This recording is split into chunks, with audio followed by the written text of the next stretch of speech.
د ګمرکونو لوی ریاست په وړاندیز او د مالیې وزارت د مقام په منظورۍ د روژې مبارکې میاشتې په درناوي او په بازارونو کې د خوراکي توکو د نرخونو له لوړېدو څخه د مخنیوي او د هیوادوالو اقتصادي وضعیت په پام کې نیولو سره پر شپږ قلمه خوراکي توکو لکه کچالو، رومیانو، بینډیو، مڼو، خورما او هندوانو باندې ګمرکي محصول له 18 سلنې څخه تر 80 سلنې پورې راکښته شو او په یادو خوراکي توکو ځانګړی تخفیف وضع شو. په لاندې ډول د یادو خوراکي توکو ګمرکي محصول کم شوی دی. پر 10 ټنه کچالو 9.3 سلنه، پر 10 ټنه رومیانو 4.9 سلنه، پر 10 ټنه بینډیو 1.45 سلنه، پر 10 ټنه مڼو 14.9 سلنه، پر 10 ټنه خرما 10.50 سلنه او پر 10 ټنه هندوانو 2.8 سلنه ګمرکي محصول کم شوی دی.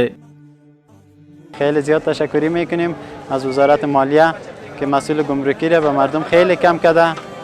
دیگه مردم میتونه با آسانی خرید فروش کنند. مالیې وزارت له دې وړاندې هم یو شمېر نورو لومړنیو خوراکي توکو ته له 50 سلنې څخه تر 80 سلنې پورې ګمرکي تخفیف ورکړی دی. د یادونې وړ ده چې مالیې وزارت په ګمرکونو کې د سوداګرو لپاره د پام وړ اسانتیاوې رامنځته کړي چې ورسره د صادراتو، وارداتو او ترانزیت په چارو کې د پخوا په پرتله روڼتیا او زیاتوالی رامنځته شوی او د هیواد په بازارونو کې د توکو په بیو هم مثبت اثر کړی دی.